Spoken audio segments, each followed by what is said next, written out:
चलाता है। लेकिन समाजवादी पार्टी के नेता अनिश त्यागी जी मंसूबा यही जाहिर कर रहे हैं कि आप लोग चाहते हैं कि बिना विपक्ष के ही सदन चले, कोई विपक्ष रहे ही ना, इसीलिए आजम एंड फैमिली पर ऐसी कार्रवाई हो रही है। ये तो उनका एक सोचा समझा पूर्व नियोजित एक पूरी तरह से प्लांटेड आरोप है, जो हर बार यही बोलते हैं, कोई बात हो उनको यही कहना है कि समाजवादी पार्टी को डैमेज करा जाए। समाजवादी पार्टी के नेता अपने कारनामे नहीं देखते, अपने अहंकार को नहीं देखते, अपनी दबंगई को नहीं देखते, अपने मनमानेपन को नहीं देखते। अगर वो इस तरह से नहीं करते, जैसे सिंह साहब ने बताया, ये सारा मसला किस साल का है, कब ये घटना हुई, कब रिपोर्ट हुई, कब इसकी चार्जशीट लगी, अब तो फैसला भरा है। पर ये मैं जरूर कहूंगा राहुल जी कि ये एक संकेत है कि जो राजनीति में शुचिता, पवित्रता और मर्यादाएं स्थापित होनी चाहिए। कोर्ट के फैसले ने ये सिद्ध हो रहा है कि जो राजनेता हैं, जो सत्ता में आते हैं, वो जनप्रतिनिधि होते हैं, उनको एक मर्यादापूर्ण आचरण करना चाहिए, नैतिकता में बदलना चाहिए। अगर कोई जांच हो रही है, चेकिंग हो रही है, तो उसकी चेकिंग कराने में प्रशासन का सहयोग करना चाहिए, जिससे व्यवस्था बनती है। और ये व्यवस्था पूरे समाज की तरफ फैलती है, निचले स्तर तक फैलती है। जब कीर्तिनिधि जी, आखिर आरोप क्यों बीजेपी पर? जी देखिए राहुल जी, एक बात तो तय है कि लगातार भारतीय जनता पार्टी विपक्ष का दमन करने पे लगी। भारतीय जनता पार्टी की सरकार बनने के बाद ही आजम साहब और उनके परिवार के ऊपर 100 से ज्यादा मुकदमे दर्ज किए और लगातार उत्पीड़न की कार्रवाई, वो भी उत्पीड़न इसलिए कि एक यूनिवर्सिटी बना दिया आजम साहब ने, एक अच्छे सोच के साथ एक यूनिवर्सिटी बनाई जहां गरीब का बच्चा भी शिक्षा ले सके। और उसके बाद लगातार जब से उत्तर प्रदेश में भारतीय जनता पार्टी की सरकार बनी, तब से उस परिवार के खिलाफ अन्याय और अत्याचार बढ़ा है। और एक बात मैं कह दूं राहुल जी, ये लोकतंत्र के लिए अच्छा नहीं है। एनके सिंह साहब ने पूरे फैसले को कटघरे में खड़ा किया और बहुत सी बातें वो चाहते भी थे कहना, लेकिन नहीं कह पाए। लेकिन एक बात तय है कि लोकतंत्र में विरोध करना, सड़क पर जाना, आंदोलन करना किसी शोषित, पीड़ित, वंचित के लिए ये विपक्षी दल का हथियार है। और इस पे लगातार इस तरीके के मुकदमे दर्ज होते रहे हैं। पिछले योगी जी के 5 साल की सरकार में हम लोगों ने किसान के सवाल पर, व्यापारी के सवाल पर, जो भी आंदोलन किए उत्तर प्रदेश के अंदर, सारे मुकदमों में सरकारी काम में बाधा का धारा दर्ज है, सभी मुकदमे। और एक नहीं, कम से कम 10-10 मुकदमे दर्ज किए गए। तो कम से कम लोकतंत्र में अगर आप विरोध का रास्ता भी बंद करना चाहते हैं, अगर विपक्षी दल के नेताओं को दबाना चाहते हैं, उनकी आवाज को दबाना चाहते हैं, तो ये लोकतंत्र की खूबसूरती नहीं है। तो कैसे न्यायपालिका को कैसे इफेक्ट कर रहे हैं? सबसे मैक्सिमम, अगर आपको लगता है कि न्यायपालिका को क्या इफेक्ट कर रहे हैं क्या? न्यायपालिका का देखिए न्यायपालिका का फैसला है, हम उसका सम्मान करते हैं, हम उसके ऊपरी कोर्ट में उसकी अपील करेंगे। लेकिन मैं जो कह रहा हूं राहुल जी, मैं न्यायपालिका पे नहीं, मैं कह रहा हूं कि इस तरीके के मुकदमे उत्तर प्रदेश की विधानसभा में बैठने वाले 403 एमएलए में 350 के ऊपर दर्ज होंगे, जो भी जनता के लिए आंदोलन करने गए होंगे। तो क्या अब जनता के लिए कोई आवाज नहीं उठाएगा? सरकार उस आवाज को दबाना चाहती है। आवाज नहीं उठ रही है राहुल जी, इसको मुद्दे को गलत तरीके से कराया जा रहा है। अगर प्रशासन जांच कर रहा है और जांच में सहयोग करना चाहिए बड़े नेता को। नहीं, पिछले सरकार में सैकड़ों मुकदमे समाजवादी पार्टी के नेताओं और कार्यकर्ताओं पे अपने आंदोलन के दौरान दर्ज किए, और आप कह रहे हैं इसको गलत तरीके से प्रस्तुत किया जा रहा है। देखिए, केस दर्ज होना अलग है, आंदोलन करने और न्यायिक प्रक्रिया और जजमेंट अलग है। कीर्तिनिधि जी, ठीक है। पवन का प्रयास होगा। आजम खां और अब उनके बेटे अब्दुल्ला आजम, क्या घमंड, सत्ता का रसूख, इसकी वजह से सब कुछ आज गवा बैठे? क्योंकि एक वक्त था रामपुर के आसपास के जिले, या फिर हम वेस्ट यूपी की बात करें, आजम खां एक नाम हुआ करता था, और आज जिस तरीके से स्थिति बनी हुई है, क्या वाकई सत्ता पक्ष का बड़ा हाथ है?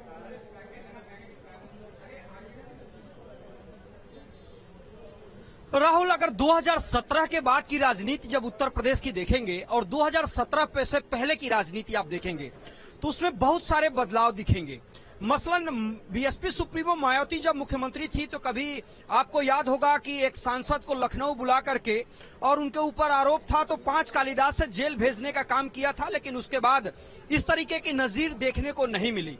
2017 के बाद भारतीय जनता पार्टी की सरकार बनी और इसमें कई बार ये देखने को मिला कि भारतीय जनता पार्टी के विधायक, भारतीय जनता पार्टी के नेता जेल जाने का काम किए और सरकार ने उनसे हाथ पीछे खींच लिया। मसलन कुलदीप सिंह सेंगर का मसला उठा लीजिए या खतौली विधानसभा की बात कर लीजिए, जिसमें आरएलडी के राष्ट्रीय अध्यक्ष ने पत्र लिखा था विधानसभा में कि 2 साल की सजा हुई है, उनको क्यों नहीं रिक्त घोषित किया जाता, क्यों नहीं उनको हटाया जाता है। भारतीय जनता पार्टी की जब सरकार आई यानी योगी आदित्यनाथ उत्तर प्रदेश के मुख्यमंत्री बने तो तमाम सारे ऐसे एग्जाम्पल आपको उत्तर प्रदेश में मिलेंगे जिसमें बाहुबली या जो नेता इस तरीके के आचरण करते नजर आए उनके खिलाफ कानूनी कार्रवाई हुई, सरकार की तरफ से कार्रवाई हुई, चाहे वो मुख्तार अंसारी का मसला हो, अतीक अहमद का मसला हो या विजय मिश्रा का मसला हो या अब आजम खां और आजम खां के पुत्र का मसला हो, वो भी एमपी एमएलए कोर्ट द्वारा ये आदेश दिया गया, ये फैसला सुनाया गया। 2 साल की सजा ये संविधान में है और कांग्रेस सरकार के समय हुआ था। अब आजम खां के ऊपर जब आप आएंगे तो आपको लगेगा कि जब आजम खां के खिलाफ कोर्ट ने फैसला दिया, उनकी सदस्यता गई, वो बाहर निकल करके आए और भारतीय जनता पार्टी और न्यायपालिका पे तंज कसते नजर आए। और जब चुनाव लड़ने की बारी आई तो अखिलेश यादव इस बात को कहते रहे कि आजम साहब अपने परिवार के किसी सदस्य को चुनाव लड़ाइए ताकि सिंपैथी वोट और आपके साथ जो लोग जुड़े हैं वो वोट कर सके। लेकिन आजम खान ने अखिलेश यादव की एक बात नहीं सुनी, क्योंकि समाजवादी पार्टी का प्रत्याशी समाजवादी पार्टी के मुख्यालय से घोषित होता है, न कि रामपुर और कहीं और से। लिहाजा आजम खान ने रामपुर मुख्यालय से प्रत्याशी देने का काम किया। लोकसभा में वो हारे, उसके बाद विधानसभा में भी फिर उन्होंने ऐसा ही किया, उसमें भी उनको हार का सामना करना पड़ा। और अखिलेश यादव लगातार इस बात को कहते रहे कि परिवार से किसी व्यक्ति को लड़ाइए, लेकिन आजम खां इस बात को जानते थे कि वो किसी को भी चुनाव लड़ा देंगे, वो चुनाव जीत जाएगा। लेकिन ऐसा नहीं हुआ और भारतीय जनता पार्टी ने वहां से जीत हासिल की। शायद यही घमंड है जो केवल आजम खां को नुकसान नहीं पहुंचाया बल्कि समाजवादी पार्टी को भी बड़ा डेंट देने का काम किया। आजम के इस तमाम सारे भविष्य का आजम एंड फैमिली को लेकर तो सियासी भविष्य का, और दूसरा कि ये पूरा इलाका सब जानते हैं आजम खां का क्या दबदबा, और आजम से समाजवादी पार्टी या आजम एंड फैमिली पर जो दीमार पड़ी है, क्या कुछ आने वाले दिनों में दिखेगा?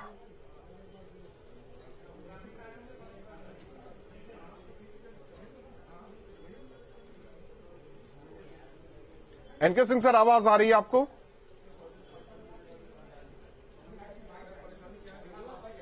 हाँ बिल्कुल आ रही है। अच्छा, जरा आप अपना सवाल फिर से बताएं। भविष्य के आजम एंड फैमिली को लेकर और भविष्य के आप समाजवादी पार्टी को लेकर।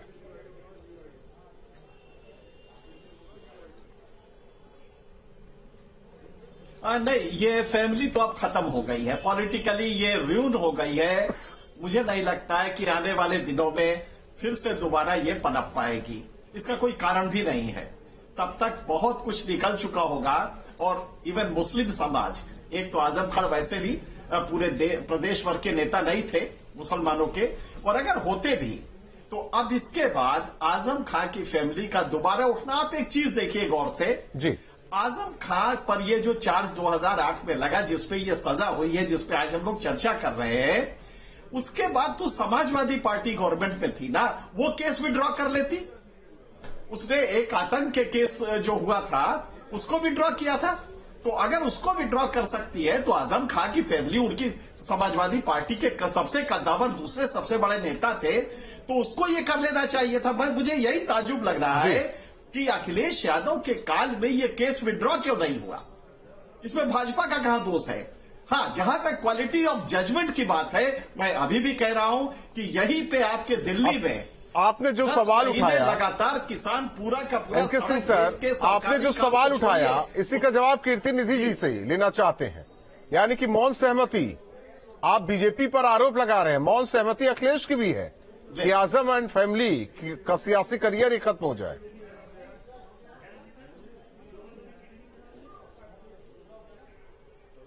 देखिए राहुल जी, कई सवाल समाजवादी पार्टी के नेता आदरणीय अखिलेश यादव जी पे उठाए गए कि आजम साहब के साथ नहीं खड़े हैं, उनके परिवार के साथ नहीं खड़े हैं। लेकिन समाजवादी पार्टी लगातार आजम साहब और उनके परिवार के साथ कल भी खड़ी थी और आज भी खड़ी और कल भी खड़ी होगी। और मैं इस बात को कतई मानने को तैयार नहीं कि किसी का सियासी कैरियर खत्म हो जाएगा। कब खत्म होगा, कब शुरू होगा, इसका अंदाज लगाना बहुत मुश्किल है।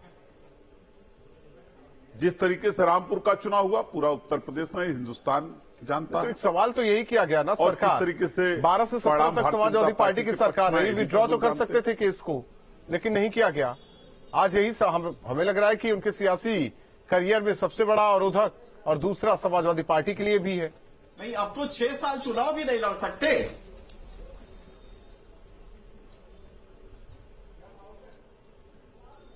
कीर्ति जी, आजम साहब, देखिए यही तो बात है। ये लोग कानून व्यवस्था की जो बात करने वाली भारतीय जनता पार्टी है, इसके मुख्यमंत्री और उप मुख्यमंत्री तो अपने मुकदमे वापस ले रहे हैं। पार्टी कहां से आई राहुल जी? भारतीय जनता पार्टी की सरकार के मुख्यमंत्री जो माननीय मुख्यमंत्री जी तो अपने मुकदमे वापस ले रहे हैं। पार्टी नहीं कर रही है, ये आपके अपने कारनामे बोल रहे हैं और विपक्षी दल के खिलाफ लगातार मुकदमे लिख रहे हैं। पार्टी के अंदर जो अंतर्द्वंद है, जो पार्टी के अंदर अंतर्द्वंद है, उसकी वजह ये है। अरे आपकी सरकार में मुकदमे नहीं वापस होनी चाहिए। आपके माननीय मुख्यमंत्री जी और उप मुख्यमंत्री पर से मुकदमे वापस हुए कि नहीं? क्या चल रहा है? लेकिन एक सवाल इनके सर का बहुत बढ़िया था। आतंकियों पर से केस वापस लेने को लेकर तैयारी, लेकिन अपने ही नेता से केस वापस लेने को लेकर कुछ नहीं। और आज उसी केस में क्या हुआ सब देख रहे हैं। राहुल, बोलिए पवन। अगर समाजवादी पार्टी की राजनीति थोड़ी सी संक्षिप्त में बताऊं तो 11-12 का समय उठा करके देख लीजिए, उसके बाद 16-17 का उठा करके देख लीजिए। 11-12 में जब चुनाव प्रचार चल रहा था, उसके बाद समाजवादी पार्टी की जब सत्ता आई तो अखिलेश यादव को मुख्यमंत्री बनाने के लिए द्वंद्व चल रहा था। उस समय आजम खान मुलायम सिंह यादव के साथ एक ही गाड़ी में घूमते थे और अखिलेश यादव भी उसी गाड़ी में बैठते थे। कहीं ऐसा ना हो कि आजम खान मुलायम सिंह यादव को इस बात को लेकर के मना ले कि अखिलेश यादव को मुख्यमंत्री न बनाया जाए। उसके बाद की जब आप राजनीति देखेंगे 16-17 में, जब अमर सिंह राजनीति में आए एक तरीके से और अखिलेश यादव से मनमुटाव हुआ, उस समय अमर सिंह चूंकि अखिलेश यादव के खिलाफ थे और अमर सिंह आजम खान से कभी नहीं बनी, लिहाजा आजम खान अखिलेश यादव के साथ आए, शिवपाल सिंह यादव के साथ नहीं गए। और जब आजम खान बीजेपी की सत्ता में जेल गए, उस समय आजम खान ये चाहते थे कि अखिलेश यादव जेल भरो आंदोलन करें, सड़कों पे उतर करके आए, क्योंकि बड़ा नेता कई सवाल है। लेकिन सवाल इस बात को लेकर, बहुत बहुत धन्यवाद इस जानकारी के लिए और आप तीनों मेहमानों का बहुत बहुत धन्यवाद हमारे साथ जुड़ने के लिए। लेकिन वाकई मुश्किल में आजम एंड फैमिली, जिस तरीके से पहले आजम खान की सदस्यता रद्द हुई और इसके बाद अब उनके बेटे अब्दुल्ला आजम की, सवाल इस बात को लेकर कि 6 साल तक अब चुनाव भी नहीं लड़ सकते। और यह भी कहा गया कि किसके शासनकाल में मुकदमा दर्ज हुआ और फिर 12 से 17 तक समाजवादी पार्टी की सरकार रही, इस केस को विड्रॉ क्यों नहीं किया गया? क्या इस केस को इसलिए भी रखा गया कि मौन सहमति आने वाली सरकार के साथ बनी रहे, जिस केस में ये सजा सुनाई गई, जिस केस की वजह से अब्दुल्ला आजम की सदस्यता रद्द हुई है। सवाल अब ये भी कि आखिर आजम एंड फैमिली का सियासी करियर क्या होने वाला है और आने वाले दिन में ये सब कुछ दिखने वाला है। सबसे बड़ा मुद्दा मेरे पास